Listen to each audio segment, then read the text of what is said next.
Good morning. Thank you for joining us for today's coffee talk. My name is Sean O'Brien, the president of QuickRate, and as always, I'm pleased to be joined by Steve Huntington. Steve, you want to go ahead and introduce yourself? Yeah, thanks, John. Morning, everyone. Thanks for joining us on another Friday morning here for our December or holiday version of our coffee talk. My name is Steve Huntington. I'm the director of analytics here at QuickRate, and I've spent about half my career here working with Sean on CECLSolver and other analytics tools. And I just realized it is the holiday version, and I'm wearing something so unholiday. I'm wearing a gray shirt. So I do apologize for not thinking in advance, but I'm sure I'll be holiday appropriate next time we chat. There we go. That sounds good. All right. Just a reminder, you will receive a link to today's recording along with a copy of the slides for registering. Throughout the presentation, I see we already have a question. We'll get to that in a second. Use the Q&A box or the chat feature. We'll monitor those throughout the discussion, and at an appropriate break, or I'll simply interrupt Steve, and we'll take the questions as they come in. All right, just a couple of polling questions to start, and then we'll take the Q&A questions. So let me get the polling questions going. So first up, we're going to start this off right. Just a couple of holiday questions. Is Die Hard a Christmas movie? And secondly, is Gremlins a Christmas movie? So. By the way, Sean, I have the preliminary results of our internal corporate poll with the same questions. I'd be interested to see how they compare. All right. Okay, well, let's give this another 15 or so seconds. The late joiners are going to be upset that they didn't get a chance to answer the Die Hard. I feel like we should do that one at the end. We had to set the tone. So, all right. Okay, we're going to go ahead and end this one and share the results. So 71% yes, favorably on Die Hard. More evenly split, 57% no on Gremlins. So thank you for the contributions there. And that is internally consistent. Say about 2/3 yes on Die Hard and 40% yes on Gremlins. All right. Internally. So there we go. All right. The debate I'm sure will continue, but at least for today we have spoken. All right. So let me stop that one and go back. Next up, what is your favorite Christmas movie? Now this is a really long list, but it includes It's a Wonderful Life, Miracle on 34th Street, Christmas Carol, Christmas Story, Rudolph the Red-Nosed Reindeer, Elf, Christmas Vacation. We tried to be comprehensive here. Yes. For no matter what your taste is. Exactly. There is one correct answer, though, to this, I have to say.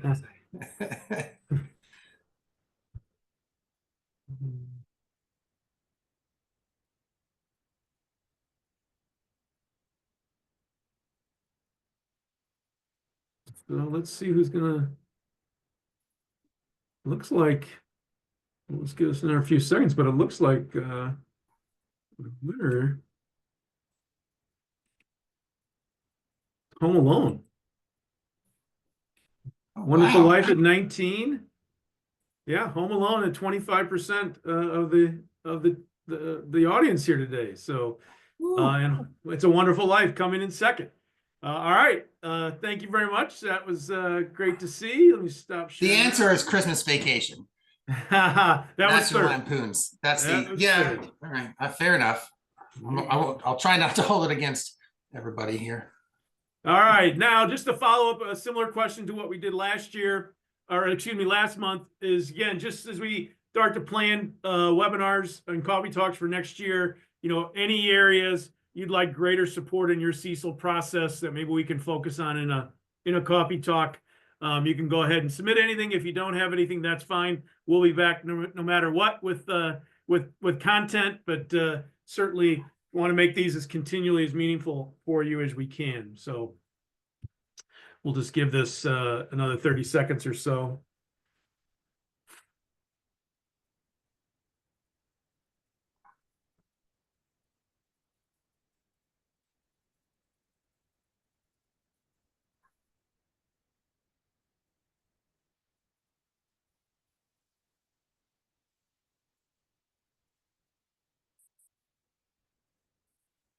No, this is great. I really appreciate the participation on this question. A lot of responses, so this is fantastic. Good. All right, so I'm going to go ahead and end this one, but thank you all for submitting. And we will go to the final question, which is kind of along the same lines. Is just any areas where we would like to see improvements to CECLSolver, whether it's in a time efficiency, something we should add. Again, want to continue to have the tool evolve with your needs and expectations, along with the ones that we kind of internally debate. So again, welcome any feedback here in our attempt to continue to improve CECLSolver for you.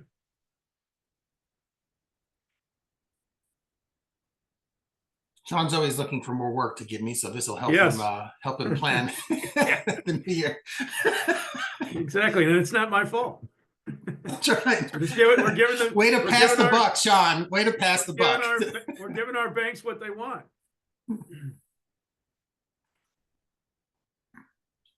All right. Again, appreciate everyone's contribution and participation here. We'll go ahead and end this one. And we will kind of end these and move on. So, Steve, we did have a question right out of the gate, so I think we'll just pull it up and take it. Are banks allowed to eliminate any loans from total loans, such as cash secured loan amounts? What about loans with minimum reserves? Can the reserve amount, say a 3% reserve to the loan balance, be eliminated from the total loans? Removing these loans would boost the AL percentage by lowering the numerator of the equation. So the first part I'll jump in and say absolutely. That's actually why we have the adjustment and exclusion column for you to remove any loans such as cash secured or anything that has some type of guarantee or reserve that you don't feel is at risk. So I would say absolutely yes. Steve, it's in the same exact tone, in the same vein as if you had a large SBA portfolio, the government guaranteed portion of the SBA portfolio, I would absolutely be backing out because you have no risk of credit loss there. Yeah. For that, for the guaranteed portion. Yeah. Correct. And again, I think that's one of the main catalysts for adding that adjustment and exclusion column was to give you the ability to remove any of those loans that you did not deem at risk. So, okay, well, thank you for the question, and we will kind of now move on.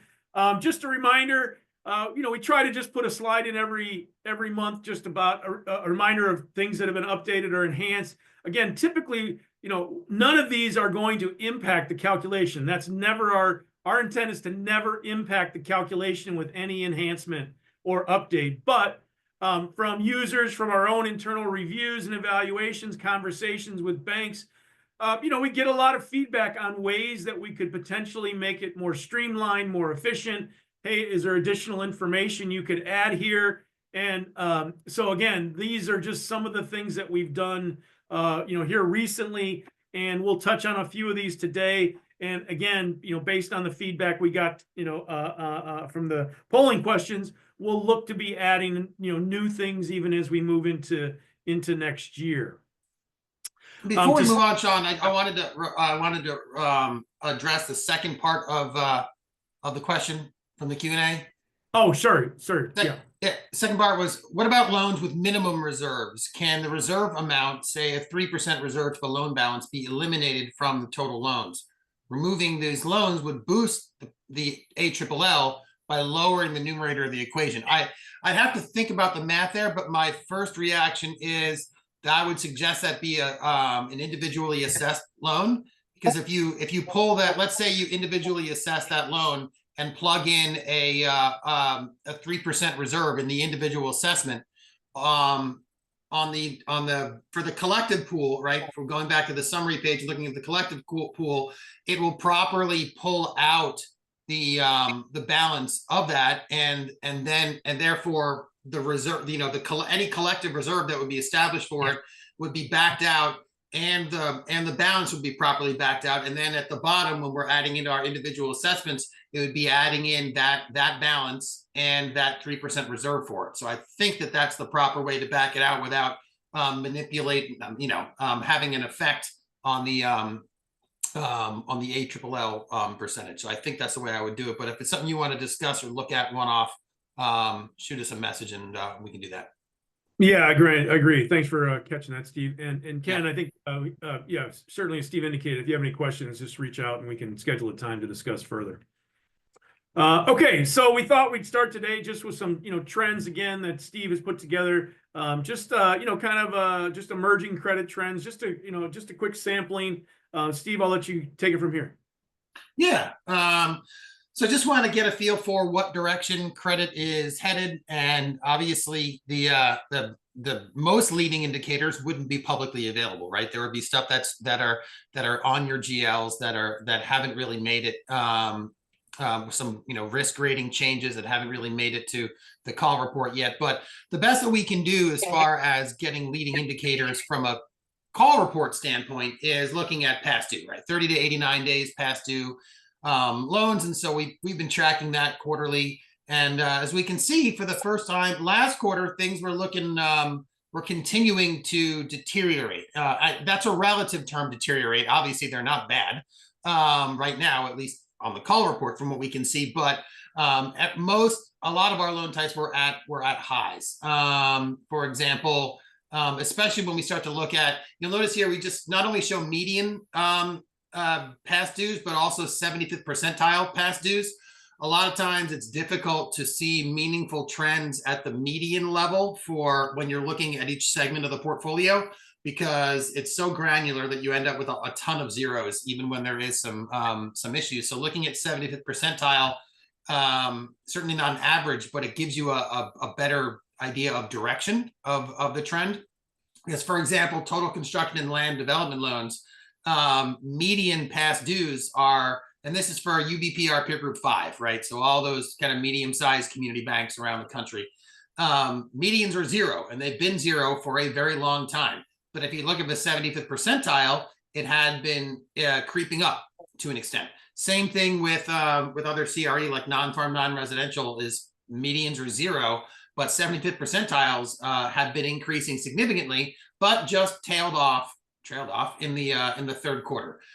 C&I loans had been trickling up and kind of evened out, or maybe dipped just a little bit in the third quarter. And consumer loans have been elevated for a little while, but aren't continuing to deteriorate, at least from a past due standpoint. So what I like to do is kind of track these things as they move along the process as best we can. So after 30 to 89 days after past due, we don't really look at the 90 plus days and still accruing, because of the way people account for those. A lot of time they just end up in non-accrual. So let's go to look at the same trend on a non-accrual basis. Well, we are still seeing upticks, right? Past dues come up, and in some cases are starting to kind of even out. Non-accruals, as you might expect, would be a lagging indicator relative to past dues. So 1 to 4 family residential had been creeping up and took a little bit of a jump. Well, not a little bit, sorry, still just a couple basis points. But at the 75th percentile, as you can see, is continuing to go up. Construction, land development, still kind of zeros. Non-farm, non-residential has been tricking up. C&I for sure has been ticking up, and same thing with consumer loans at the 75th percentile. So a similar trend, but probably a couple quarters behind where we see in past dues. And then the last one, when they get to charge-offs, right? Kind of the end of a line, unless you consider recoveries the end of a line, which is a wishful thinking sometimes, I guess. But what we see with charge-offs is a little bit different, because there's more of a seasonality we find with charge-offs, where they typically rise throughout the year and peak in the fourth quarter. So while you can look at it on a quarterly basis, you really want to kind of look at this quarter versus the same quarter in the previous year. Yes. So if you look at the trend line, you'll see they all kind of spike at 12 in the middle, right? That's 12/31. That was the fourth quarter. But if we look at the trend, first quarter to second quarter to third quarter, they're all higher than they were first quarter, second, third, first, second, and third quarter of last year. So for example, C&I was 0, median of 0 last third quarter, and 8 basis points this third quarter. At the 75th percentile, on the 90th percentile, went from 47 to 102. So 10% of banks had 47 basis points in charge-offs in C&I last year. 1%. No, so 10% of banks have over 1% charge-offs in C&I in the third quarter of this year. So particularly C&I and consumer loans, we're seeing higher rates of charge-offs versus what they were last year. So it suggests that the fourth quarter might see some significant charge-offs, particularly in those segments, if I'm not mistaken. Not that I'm prognosticating, but maybe just a little bit. Yeah, and again, I think this is just one of the reasons we wanted to just kind of share this, right? It's just, again, I think the best we can often do is be directional. Having more information gives us more context. We thought these would be, helpful. And keep in mind with those type of trends, we're looking at the data on a discrete quarter by quarter basis, not year to date, right? Each of those quarters is its own 30 or 90-day period. So we're not muddying the waters by comparing data to other data that also included that data. Yeah. So this we thought was, we've been tracking this for a while. We haven't shown it in a couple quarters now. I thought it was a good time to bring it back up. Same trends continue. Well, what this is we've been tracking what percentage of community banks what percentage of all the community banks in the United States are tracking or calculating a reserve, an ACL, on the unfunded commitments, right? It's something that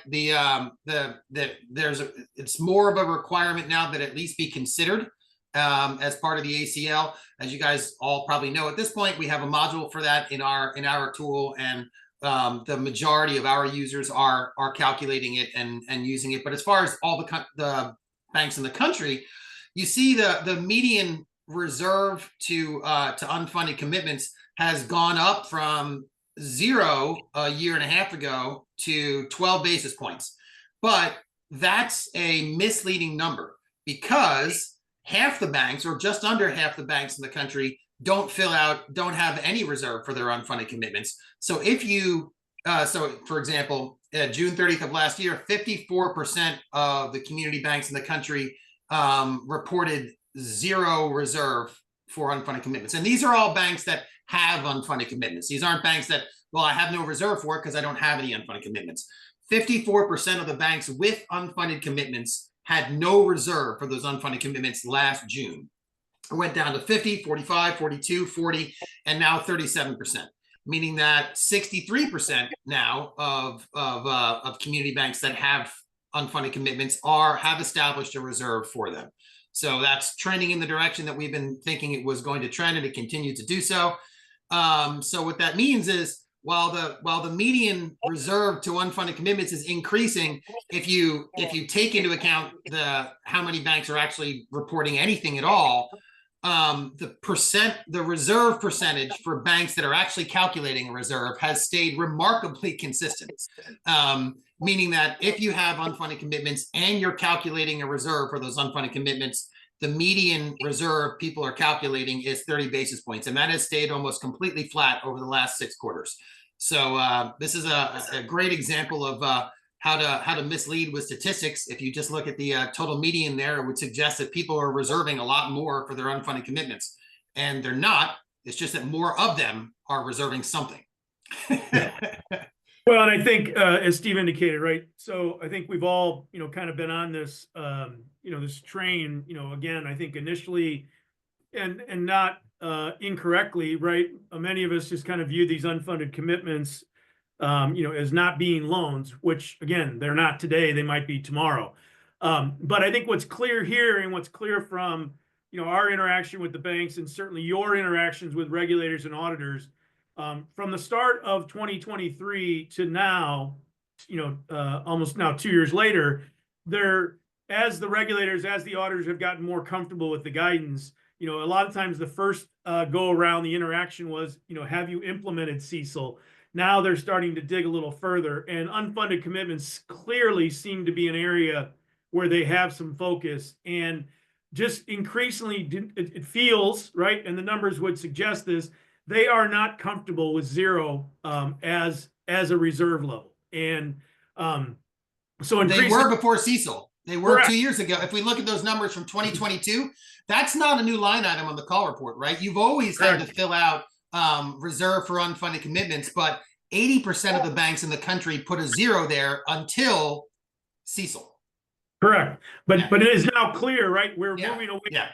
The regime is moving away from that. And so I know in interactions that we're having with you, there's increased discussion around these unfunded commitments and how our tools working, because it is clear that the third parties, albeit the regulators or your auditor, they would like to see something being accounted for. So I don't suspect, or I don't anticipate that trend changing. So if you are still one of the 37% who have zero, all I'm simply saying is don't be surprised if in your next exam or an upcoming audit, if a regulator or an auditor asks you why it's zero. They still may allow you to leave that, but my guess is they're going to probably ask you to do something. And so again, we want to kind of continue to update this trend because it's clearly moving in one direction. As everybody gets more comfortable, if that's the right word, with the new ACL. Yeah. Okay, then next up, Steve, just regionally. Yeah. So this is something we put together initially, I don't know, earlier this year, and I was curious about tracking ACL levels for community banks around the country and just looking from a regional standpoint. And what we can see here is out west, they are, in general, they've been declining marginally, not significantly, but certainly are very slowly have been ticking down since CECL, since the initial jump, so to speak, at CECL implementation in the first quarter of last year. And from a regional perspective, out west, not surprised. I'm sorry, the color coding on the map on the right is not the same as the color coding that I have here. So I need to work on that. In my chart down at the bottom, Western community banks had the highest at 132 on average, down to, but they were all within 10 or 15 basis points, except for the Northeast, which, as you can see, is my green line down there. It was significantly lower than any other region in the country. And but the national average was 125 after CECL implementation, and has ticked back down to about 120, which was kind of, or getting pretty close to what it was just before CECL. You can make any assumptions you want about how surprising or unsurprising that is in the larger scheme of things. But I thought that was an interesting trend. Wow. Okay, we had a couple of items in the chat that I want to address. First one, Steve, is the data you're using from. Where did you get it? Because they're asking, is it anything they can reference or utilize? Yeah, I'll give you one hint. No, it's coming. It's all coming from QwickAnalytics. What I do for something like this is I use our Excel add-in, and I will simply, I'll just pull up, my peer group will be all the community banks in the United States, all the, what we call a QCBI, all the banks that meet our definition of a community bank, which is, 90% of the banks out there. And then I just pull, reserve levels for each of those quarters.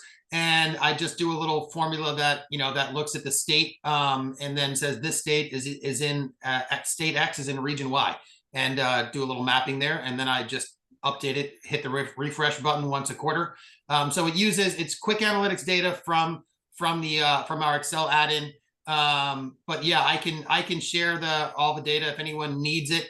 But these are the universe is all of the banks in the United States that are part of our QCBI, which stands for QwickAnalytics Community Bank Index. If you go on our website, you can see what our definition of a community bank is. Pretty much under 10 billion in assets, has real estate lending, not completely wholesale funded, pretty wide, range here that they fall. I just want to make sure we got rid of national and regional banks and internet banks and some other oddball banks and bankers banks and stuff like that. Yeah, and Steve, and maybe next time we do this update, maybe we just as you're doing it, maybe put together a Loom video that we can just link, right, or even just share. Yeah, sure. Okay, Jennifer, thanks for this input. This is I got to say I'm surprised. There's a comment in the chat from Jennifer. We just completed our OCC exam and they did not accept zero allowance for held to maturity. We did a simple calculation which they accepted, but they said we had to have a reserve even after 3 different accounting firms had reviewed and accepted our original methodology. So that is surprising because that number is nearly over 90% of banks don't have any reserve. It is well over 90% of community banks have zero reserve for held to maturity securities. I don't know if it's of course there's no way for me using publicly available data to see what banks had held to maturity securities that were not government guaranteed type, held to maturity securities that had potential for credit risk. Obviously that would be a great piece of information to have, but it's not really anything super public that we can get our hands on. But from everything we've seen, that is extremely out of the ordinary from pretty much everyone we've talked to. Yeah, I think we'll start to monitor that one then, and just see if again a new trend is coming. Their comment was they said it's required from their perspective. That's really interesting. So thank you for sharing that, Jennifer. Again, I think Steve will add this to the list and start trending this out. Yeah, I'm not sure where that perspective is coming from. If it's not an accounting perspective, which because it was an accounting pronouncement from FASB that we're all talking about here, but we can. This is something we deal with all the time. We can all spin our heads and say they're wrong and blah blah blah, but it really doesn't matter. They kind of hold the keys to the kingdom, and if they decide that it matters to them, then that's something we all have to that you had to deal with, and we'll all have to deal with. So we'll think about ways we can provide information that might help you to convince them otherwise, or will help you come up with some reasonable way to come up with a basic calculation there, even if it is highly subjective. Yeah, agree. Yeah, certainly more to come on that. Thank you for sharing that, Jennifer. That's really eye-opening information. So, oh, great. That'd be great if you could share. We'd love that. We'll certainly follow up with you. Steve and I will on this. Yeah. Awesome. Okay, next up, Steve, I changed another slide on you here, so I rearranged your order. It's all right, John. Always keep me on my toes. That's what the coffee part of the coffee talk is all about, right? Yeah. So we've added a couple of tabs, and Steve had a tab I should have probably left in front of this where we reorganized a little bit, but this is something that he's working on, and we again in the attempt to give you as much context and as much support and as much information about peer data that we can do, we just felt like there was the ability to kind of take some of the functionality we had built into the stress test and incorporate it into the CECLSolver. And so, this is something we're really excited about. And Steve, I'll let you tell them more about it. Yeah. So we just wanted to give some additional functionality around the peer data in the CECLSolver. So the way we have it now is just a weighted average loss method, meaning that we gather up, let's say we're looking at a look back period of 3.5 years for first lien mortgages for your peer group. Instead of doing something more simplistic, like just taking all the net charge-off ratios for each of the banks in the peer group and doing a median of them, right, or even an average of them, when you think about it, what really matters when you're thinking about peer losses within your geographic framework, within your peer group, the most accurate way we thought to do it was to just look at, hey, let's just add up all the losses that all of your peers have, right? All the losses in your market or in your peer group, and divide it by all of the loans that are in your peer group. So you're really kind of doing an aggregate average. And so it puts less emphasis on which peer the losses are coming from, right? Because that's less relevant to you. You just care about all the losses that are in the market divided by all the loans that are in the market. So when you do a weighted average loss method, which is what we have now, that's the way it's calculated. And we're very comfortable with that. It's harder to do the calculation, but it's better. But we wanted to give you another alternative, a way to maybe stress the portfolio a little bit, right? If the peer loss values that you're getting are really close to zero over your look back periods, or actually zero, and you feel like there's losses out there in the market and you want to recognize that and use that as part of a qualitative factor adjustment, it's hard to justify, market forces or market adjustment when you look at the peer data and it's showing zeros. So at the average. So we're adding in a way for you to choose a different percentile rank for the losses, meaning saying, hey, for my whole peer group, for the historical losses, I like to see the 75th percentile loss rate or the 90th percentile loss rate for a particular segment, or for all my CRE, or for the whole portfolio in one big shebang. And so that's what we're adding in. We're not going to mess with the way we currently calculate the peer data. Again, whenever we change anything on the CECL tool, we try to make sure that what you have been using continues to work the way it has, if you like it. There'll be a toggle button there in the peer data where you can choose a percentile loss method. And then you can take median values, which are going to be very low. I mean, pretty close to zero at the median level. But if you start bumping up to 60th, 75th, 80th, percentile loss rates, you're going to see some elevated loss numbers. And just like we did on the asset quality data that I shared a few minutes ago, sometimes going up to a 75th or an 80th percentile just gives you a better idea of the direction that losses are headed in the industry. So if you're trying to look for a justification for a Q factor adjustment based upon relatively increasing losses, and a whole bunch of zeros is not going to help you do that. But if you bump it up to a higher percentile rank and then you see a trend of increasing or decreasing, it can be very helpful from that perspective. So that's what we're going to do.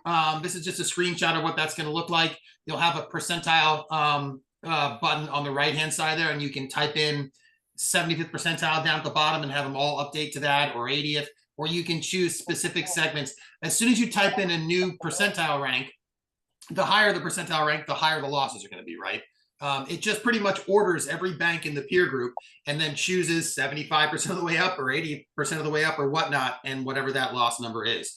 But you can, as soon as you type in something else, everything will update instantaneously on the screen. You'll see those numbers all increase right away when you do that. So it'll allow you to kind of fine tune some of the peer data to be more helpful from a CECL, a reserve, or a Q factor perspective.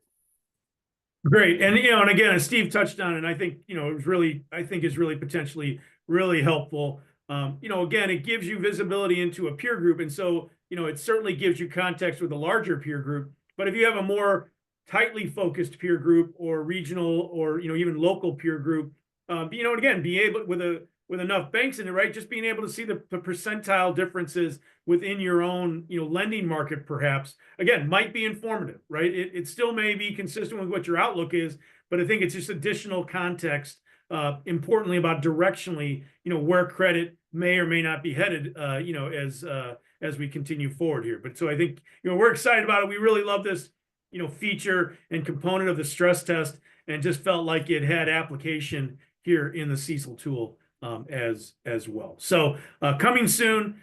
Steve, I don't want to put you on the spot. What's our forecast for that? Although I did just put you on the spot. But yeah, I would. I expect to have this done hopefully by the end of the year. But everyone keeps wanting to take Christmas off. So I'd really like to have this out and ready for everyone by the time we're all working on our call reports. So, mid-month, next month, hopefully mid-January, this is available for everybody. If somebody loves it and absolutely needs it and is doing their call reports right at the beginning of the year, I can hook you up with a kind of a preview beta version of it if it's something that you want to look at on a one-off. But I hope to have it out for everybody sometime next month. In fact, what I can do is, if you'd let me share my screen for a second, I will show you Sure. that, and I'll show you something else too that's going to be on our next slide. Yeah. Why is it not letting me do that? Hold on.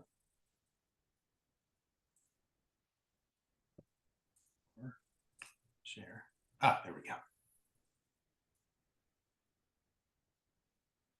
All right, so here I am in the non-public super secret version of our website. And one thing I'd like to point out right now, and this is live now, but while I'm here, I can show you. You'll notice a slight reorganization of all the tabs here for the CECLSolver. We just kind of we thought grouping everything in a more intuitive way would be hopefully helpful. So we still have our overview here, and then our loan portfolio summary, the historical, the Q factors, and individually assessed. This is kind of the core parts of the inputs of the analysis for CECL. Then there's unfunded commitments, which most people are doing. HTM securities, which a few people, maybe some more in the future, are doing. And then here's our current peer data page. We're calling it public peer data because we know we've been showing you guys the CECLSolver user trends. These are all those trends from the hundreds of community banks that are using our CECLSolver tool, where you can track your peers' changes in WARMs and Q factors and collective pool ACL to loans over time. And you can look at 25th, 50th, and 75th percentiles by segment. This is something we've shown every month now for a little while. But this is a great tool to help kind of give you an idea for the 300 or so plus 300 to 400 community banks that are using our tool, what their averages are for and kind of ranges of WARMs, Q factors, and reserve levels at the segment level. So this used to be kind of hidden a couple levels deep within our knowledge base, and we wanted to kind of pull it right to the forefront to make it easier to find, because we have a lot of users who really like to use this now.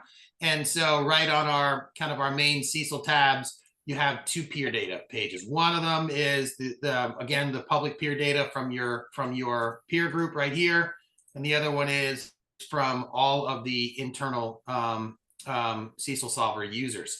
The new element that we're adding is right here, percentile rank loss method. This is the part. This is not public yet right here, but if you click on it, what you'll see is all the same data. All the same segments, all the same peers, all the same look back periods. All you're doing is deciding the percentile loss rate. So at median or 50th percentile, lots of zeros, right? But if I make this 80th percentile,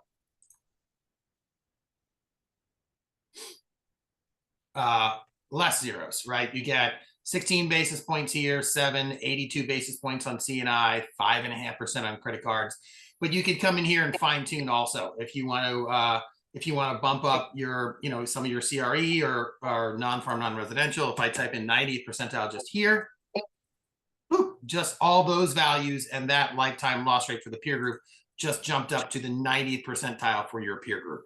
So this is going to be a way where you can kind of fine tune some of those historical loss rates by being more or less stressful on the segment versus just using our built-in, hey, this is the weighted average and it is what it is. So we thought that would be helpful, and that's the update. Yeah, that's in the previews, coming attractions. Yeah. All right. Thank you, Steve. Let me grab back the screen. Oops. Okay. All right. And so next up, the other thing that many of you probably have noticed is the helpful hints we've talked about in the last couple of coffee talks. So again, just a reminder on these, that on each of the tabs and in the knowledge base is a listing of just short videos. Some are a little bit longer. You can watch as much as you want. It's still me talking here, so some of them can be very voluminous. But the idea was to, again, just kind of touch on what's going on in a particular tab, answer, in many ways, a lot of the questions that we might get on a particular page, but just give you something immediately while you're in the tool and not have to break momentum to reach out with a question that maybe we can short circuit that and give you an answer right away before you need to stop what you're doing to ask us or one of the sales team or the service team. So anyway, there's one on each the helpful hint gets updated on each tab, and then there's one in the knowledge base. Steve, anything to add? Yep, and if you, yeah, so there, we tried to kind of, organize them by things that we thought would be of use for the particular page that you're on. So every tab there is going to have different helpful hints. And if you want to see, all the helpful hints, all you have to do is click on the blue bar there that says helpful hints. And on the next slide, you'll see, if you flip to the next slide, yeah, that'll show. Those are the ones that we have right now, and they're kind of organized by page.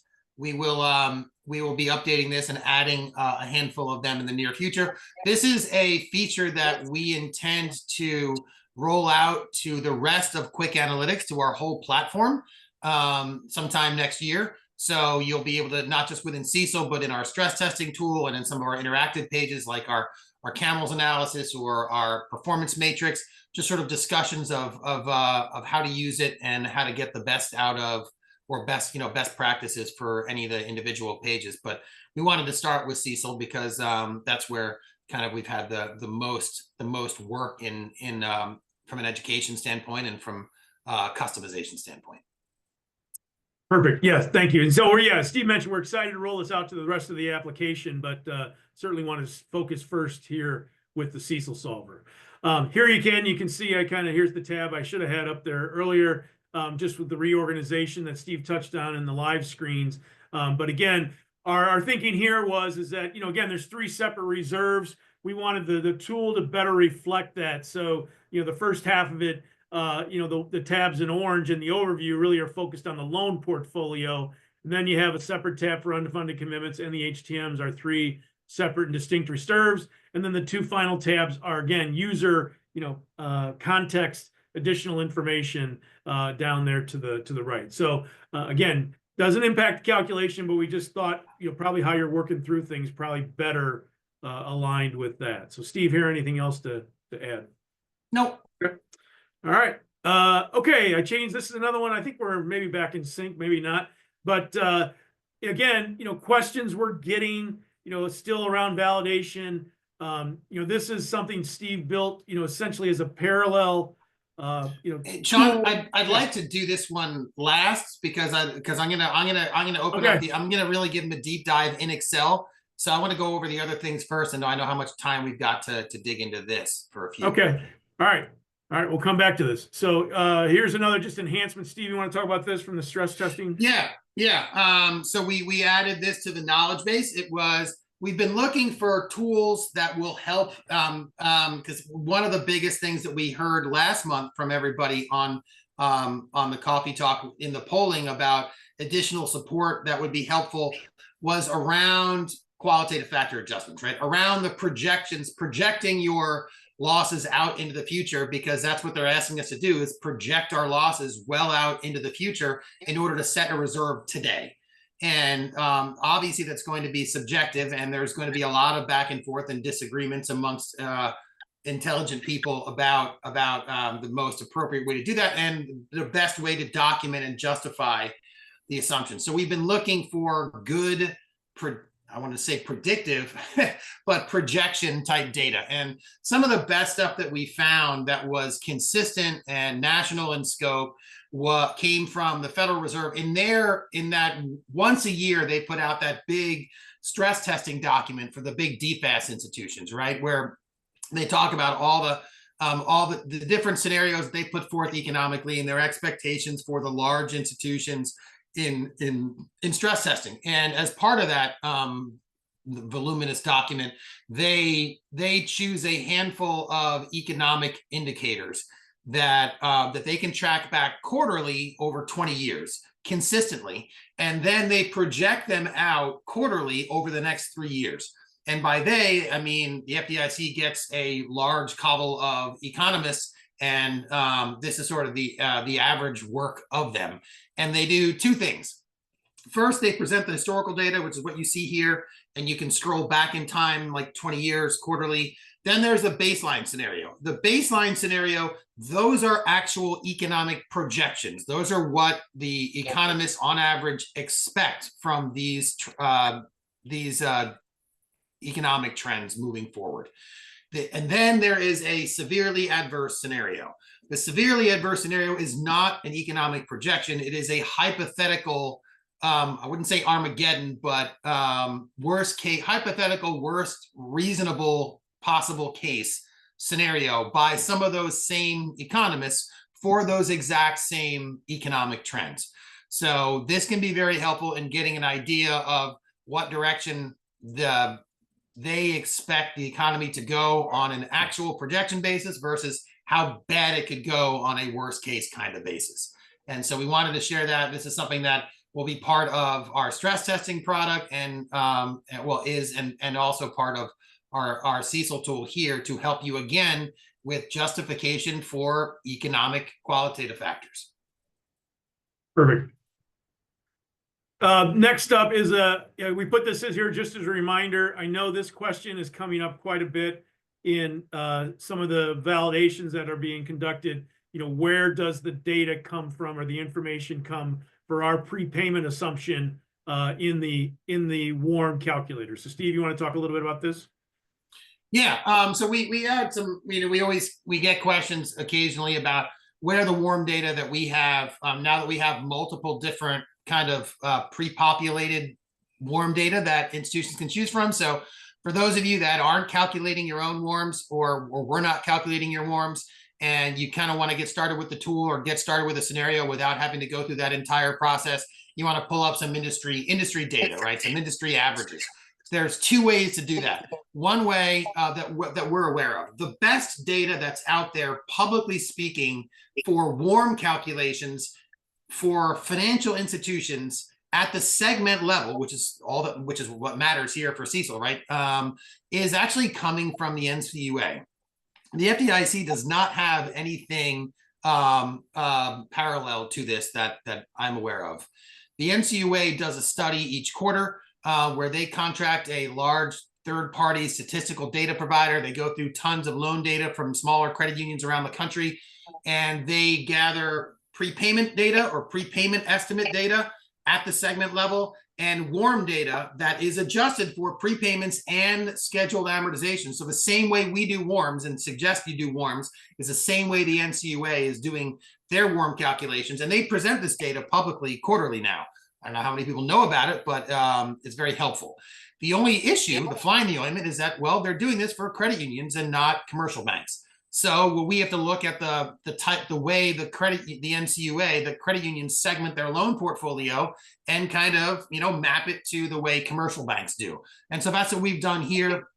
A lot of it's one-to-one, right? I mean, credit unions have, mortgage, first lien loans, and they have, junior liens, and they have, vehicle loans, and et cetera, et cetera. So you can see here, we show how we map the credit union data to community banks, to commercial banks. And then this is one great source for whether it's WARMs. If you're calculating your own WARMs, maybe you just use this prepayment data, because unless you've done your own, gigantic prepayment study of all your portfolios, I don't know exactly what you're using for, for prepayment data unless you're using our data. And so this would be a great way, even if you're calculating your own WARMs, to get an idea of what prepayment rates could be, are out there in the industry for other financial institutions. So yeah, so that's where it's coming from. Of course, the other alternative to this data is our data, right? The CECLSolver user data. Now that we have so many, we have over 350 or so community banks using the tool. They've run thousands, 5,000-10,000 scenarios with hundreds of thousands of data points. And so we know what the average WARMs are that all of our users are calculating on a quarterly basis. And so that's another great resource for all of you who want to see some publicly available or internally available guidance for prepayments and WARM data. So yeah, we had a couple of questions on that again, so I wanted to touch it. Yeah, and again, just a reminder, if the FDIC or the OCC ever decide to use something like this, we would certainly use it, but as Steve indicated, to date, they have not. Nevertheless, this is what we did. And again, I think originally our intention was, as Steve said, right, if you're trying to do this on your own, you can go down a long rabbit hole to not really get more meaningful data. And so we felt like this was a certainly reasonable estimate of what prepayment rates are. So just an FYI. Again, just a reminder on this, some of the trends that we touched on, Steve showed you those in the live page, but Yeah. just a reminder here, we put in here Yep. that these are available for you to look at. Steve Yep. mentioned, you know, the kind of the voluminous amount of data that we are now capturing that are really driving all that information. So let's go back now then to this, and I'll stop sharing. Steve, unless you want me to leave this up or you want to go Yeah, live? you can leave it up for just a second as I pull up mine here. But just to summarize, we created an Excel-based auditing and validation tool for the historical component of CECL, which is where, you know, almost all the math and all the 99% of the data is coming from in a calculation. It's designed to mirror the historical analysis tab of the CECLSolver exactly. And I'll show you guys in a second how it does exactly that. I'll put myself on the spot. I'm getting my, here we go. And while you're doing that, Steve, we had a question come in about the slides. So yeah, we will send all the registrants for today's webinar. We'll send you a copy of the slide deck and a link to the recording.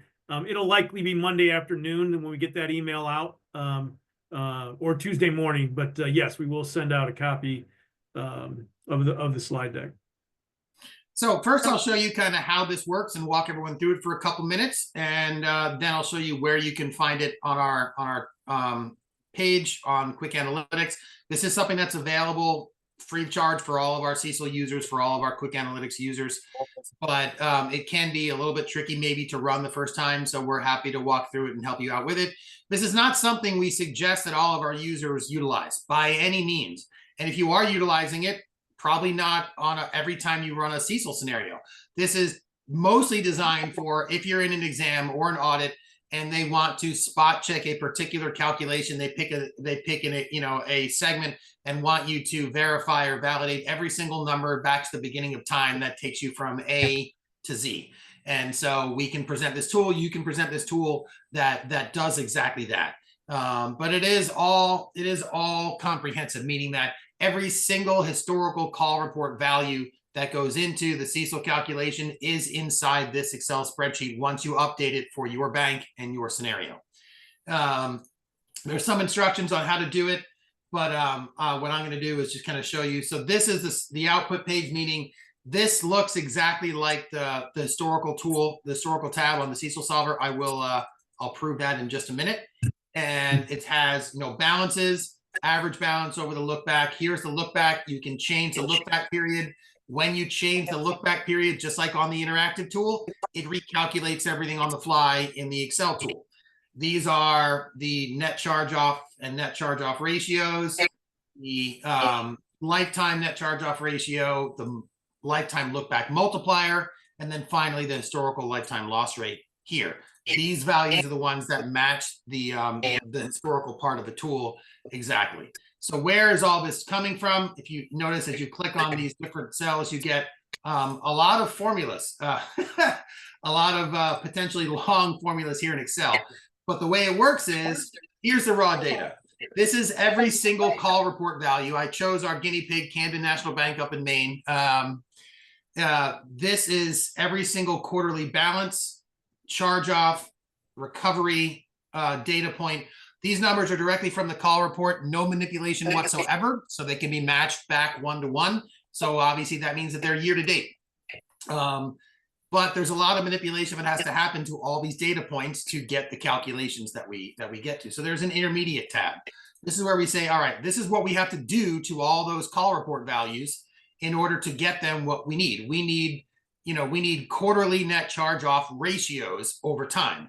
And from that, you need balances, year-to-date charge-offs, and recoveries, and subtracting, and et cetera, et cetera. So there's a lot of math, but all the math is done right here in the Excel file. So you can literally follow every call report value, match it back to your call report, and follow it through to the end result, which is, all right, here are my lifetime historical loss rates for the tool. So you pull this up, you update it for your bank's information. You choose the current date for your balances, like the as of date of the CECL calculation. You type in your warms, and then you adjust any look backs. But if let's say I type in a warm of, 9 years for my mortgage loans. As soon as I do that, everything just recalculated on the fly. It changed the look back period to be the same as it would be in our tool, right? It default to a 9-year look back period. It recalculates everything. You have a multiplier. Everything kind of works exactly automatically, just like the interactive tool does. But if I were to take this, so these warm values are just our default ones for the CECLSolver users from the third quarter. So let me pull back over here. This is a brand new scenario that I just opened up 1 second ago for my bank, which is Camden. Come here and let's say I want to pre-populate my warms using the CECLSolver user data from the third quarter. And I hit apply. Doop, doop, doopy doop. All right. It's just calculated everything. And I'm trying to validate these, all this historical lifetime loss rate data. So 3 basis points, 92 basis points, 11. Well, we say, well, this is all the data that goes into it, right? So here's all the data that gets you to that 3 basis points, 92 basis points, negative 11. Now you have an Excel tool that shows you 3 basis points, 92 basis points, negative 11 basis points coming straight from every single call report data point. So it is a complete and comprehensive validation tool for the entire historical component of CECL. It is it's a bit of an undertaking, but it is certainly something that we can show you how to do on your own. We can run it for you if you need some help with it. Again, it's not something you should need to do with any regularity, you know, maybe just when you have an audit or an exam when they're trying to just double check things. But it can be a very useful tool if you need to do some customization, right? If you're one of our users that has to have a bunch of custom segments and you're trying to back balances out of one segment and add a custom segment and it's getting a little tricky and you want a place to do it more exactly, more granularly, you can come here and you can plug in custom user-defined segments, plugging in all of the historical data going back in time and backing it out of the call report segments and then recalculating and calculating lifetime loss rates for those custom segments. So you can use this tool to do that. Again, it does take some more legwork, but we wanted to have a solution available for our maybe larger users or a little bit more complex users or users that have one particular problematic segment that's always a hurdle with your examiners that you feel you need to subdivide beyond the call report. Lots of reasons for it. So hopefully that this is a tool that you now know, if you didn't know, exists, and we can help you with it if necessary. John? That's great, Steve. And just a reminder, and maybe just go back to the actual tool for a second.